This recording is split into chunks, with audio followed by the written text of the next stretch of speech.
కృష్ణ పరమాత్మ అర్జునునితో ఈ విధంగా అంటున్నాడు.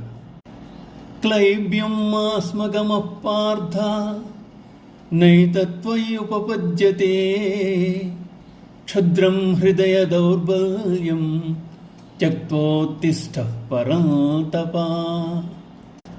అర్జున, పిరికితనము వలదు. నీ వంటి వానికి ఇది ఉచితము కాదు. తుచ్చమైన హృదయ దౌర్బల్యమును విడిచిపెట్టి యుద్ధమునికి వెళ్ళెమ్ము. రాయబార సమయంలో కుంతి సంజయుని తల్లి విధులను సంజయుని ఉదాహరణగా చెప్తూ యుద్ధమునకు సిద్ధము కమ్మని కృష్ణుని ద్వారా పాండవులకు సందేశం పంపింది. కుంతీదేవి మరి ఒక పేరు పృథ.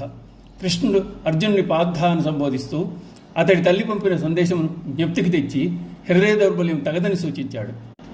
తండ్రి చనిపోవడంతో సవ్వీర రాజ్యానికి రాజయ్యాడు సంజయుడు. అతడి తల్లి విధుల. సంజయుడు అప్పటికి చిన్నవాడు, పాలనానుభవం లేనివాడు. అదే అదననుకున్న సింధురాజు సవ్వీర రాజ్యానిపైకి దండెత్తి వచ్చాడు. యుద్ధానికి జరుపుతున్న సంజయుడిని చూచి తల్లి విధుల ధైర్యం చెప్పి సింధురాజును ఎదుర్కొమ్మని పంపింది. సింధుసేనల ధాటికి తట్టుకోలేక గాయపడిన సంజయుడు గుర్రాన్ని వెనక్కి మళ్లించాడు. తల్లి నుండి ఓదార్పు ఆశించాడు. కానీ విధుల కోట తలుపులు మూయించింది. కోటపై నిల్చుని కుమారునికి హెచ్చరిక చేసింది. సంజయునికి ఉన్న 2 మార్గాల్ని సూచించింది. ఒకటి, శత్రువును జయించి విజయుడివై తిరిగి రమ్మని, లేదా ప్రాణం పోయే వరకు పోరాడమని. సంజయునికి కర్తవ్యం బోధపడింది. కోట నుండి వెనుదిరిగాడు. శత్రువులను చీల్చి చెండాడాడు.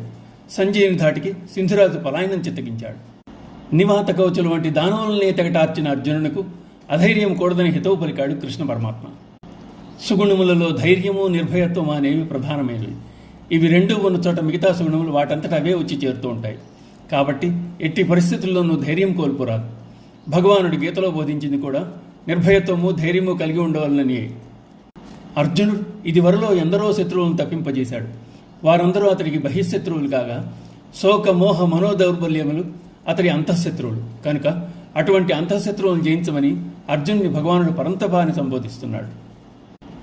ఓం నమో భగవతే వాసుదేవాయ.